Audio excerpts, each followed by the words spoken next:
चकमा देने की कोशिश पड़ी भारी। भैंस का मांस कहकर गौ मांस बेचने पर एचसी सख्त, अग्रिम जमानत खारिज। नमस्कार, आप देख रहे हैं एक न्यूज़ 24 और मैं हूं राधा। पंजाब एवं हरियाणा हाईकोर्ट ने गौमांस तस्करी से जुड़े एक मामले में आरोपी को बड़ी राहत देने से इनकार कर दिया।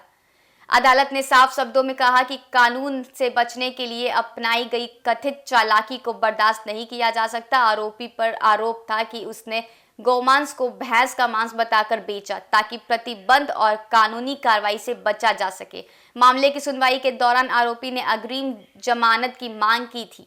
उसका तर्क था कि वह गौमांस नहीं बल्कि भैंस का मांस बेच रहा था, जो कानूनी अपराध नहीं है। हालांकि जांच एजेंसियों की रिपोर्ट और जब्त सामग्री के आधार पर अदालत को आरोपी के दावे पर संदेह हुआ। पारंपरिक जांच में यह संकेत मिला कि मांस की पहचान जानबूझकर गलत बताई गई ताकि कानून को गुमराह किया जा सके। हाईकोर्ट ने अपने आदेश में कहा कि यह सिर्फ एक साधारण अपराध नहीं है, बल्कि कानून को चकमा देने की सोची समझी कोशिश प्रतीक होती है।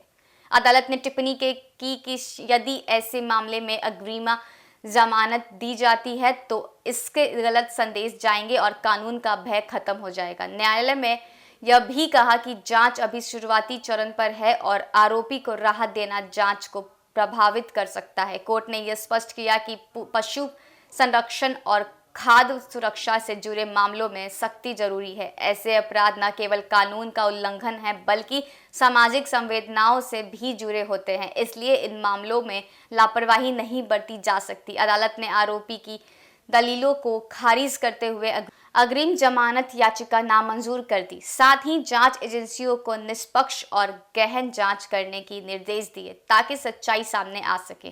कोर्ट ने यह भी संकेत दिया कि यदि भविष्य में आरोप के पक्ष पे ठोस तथ्य सामने आते हैं तो वह नियमित जमानत के लिए निचली अदालत का रुख कर सकते हैं। इस फैसले को गौमांस तस्करी और उससे जुड़े मामलों में एक सख्त संदेश के रूप में देखा जा रहा है। हाईकोर्ट का रुख यह दर्शाता है कि कानून से बचने की किसी भी कोशिश को न्यायिक स्तर पर गंभीरता से लिया जाएगा और दोषियों को राहत देने में अदालतें सतर्क रहेंगी। फिलहाल इस पेशकश में इतना ही। आगे की तमाम खबरों के लिए देखते रहिए एक न्यूज़ 24। धन्यवाद।